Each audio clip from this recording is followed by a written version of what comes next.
Өнөөдөр Монгол улс шинэ үндсэн хуулиа баталсны 33 жилийн ойн өдөр тохиож байна.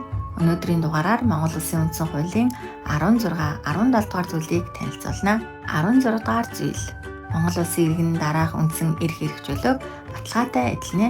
Амьд явах эрхтэй. Эрүүл аюулгүй орчинд амьдрах, орчны бохирдол, байгалийн тэнцэл алдагдлахаас хамгаалуулах эрхтэй. Хөдлөх, үл хөдлөх хөрөнгө шударгаар олж авах, эзэмших, өмчлөх, өв залгамжлуулах эрхтэй. Ажил мэргэжлээ чөлөөтэй сонгох, хөдөлмөрийн аятай нөхцлөөр хангуулах, цалин хөлс авах, амрах, хувийн аж ахуй эрхлэх эрхтэй.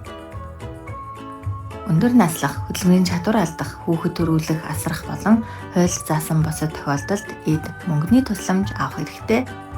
Эрүүл мэндийг хамгаалуулах, эмнэлгийн тусламж авах эрхтэй. Сурч боловсрох эрхтэй. Соёл, урлаг, шинжлэх ухааны үйл ажиллагаа явуулах, бүтээл туурах, үр шимийг нь хүртэх эрхтэй. Шууд буюу төлөөлөгчдийн байгууллагаараа дамжуулан төрийг удирдах хэрэгт оролцох эрхтэй. Нийгэм болон өөрсдийн ашиг сонирхол үзэл бодлын үүднээс нам олон нийтийн бусад байгууллага байгуулах, сайн дураараа эвлэлд нэгдэх эрхтэй. Улс төр, эдийн засаг, нийгмийн соёл, амьдрал, гэр бүлийн харилцаанд эрхтэй, эмэгтэй, тэгш эрхтэй. Төрийн байгууллага албан тушаалтанд өргөдөл гомдлоо гаргаж шийдвэрлүүлэх эрхтэй. Халташгүй чөлөөтэй байх эрхтэй. Монгол Улсын хууль олон улсын гэрээнд заасан эрх чөлөөнд зөрчигдсөн гэж үзвэл уул эрхээ хамгаалуулахаар шүүхэд гомдол гаргах, бусдын хууль бусаар учруулсан хохирлыг нөхөн төлөвлөх, өөрийн болон гэр бүлийн гишүүд эцэг их үр хүүхдийн эсрэг мэдүүлэг өгөхгүй байх, өөрийгөө өмгөөлөх, хууль зүйн тусалцаа авах, нотлох баримтыг шалгуулах, шударга шүүхээр шүүлгэх, хэрэгээ шүүх ажиллагаанд биеэр оролцох, шүүхийн шийдвэрийг давж заалдах, уучлал хүсэх эрхтэй. Шашин шүтэх, эс шүтэх эрх чөлөөтэй. Итгэл үнэмшилтэй байх, үзэл бодлоо чөлөөтэй илэрхийлэх, үг хэлэх, хэвлэн нийтлэх, тайван жагсаал цуглаа хийх эрх чөлөөтэй.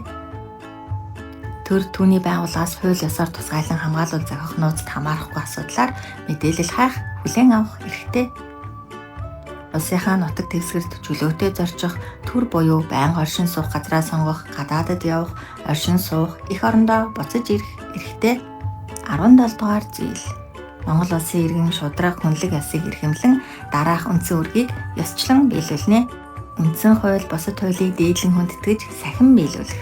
Хүний нэр төр, алдар хүнд, эрх, хууль ёсны ашиг сонирхлыг хүндэтгэх. Хуулиар ногдуулсан албан татвар төлөх. Эх орноо хамгаалах, хуулийн дагуу цэргийн алба хаах. Хөдөлмөрлөх, эрүүл мэндийг хамгаалах, үр хүүхдээ өсгөн хүмүүжүүлэх, байгаль орчноо хамгаалах нь иргэн бүрийн журам төрөг мөн.